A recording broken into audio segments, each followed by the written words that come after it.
We are in Romans chapter 12. Romans chapter 12 is going to change your life.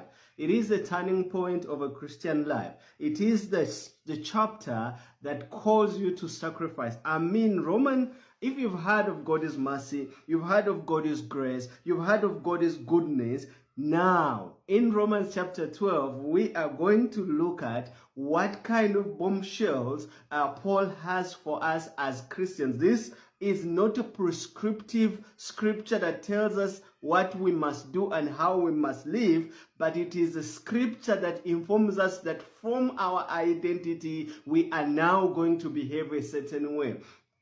Romans chapter 1 to chapter 11 has been about what God has done and what God has planned and what God has accomplished and how our faith works to receive and get that. Now in chapter 12, we are going to get a chance to see how do we live out that Christian life that we have received from God. How does it change our lives? How does it make us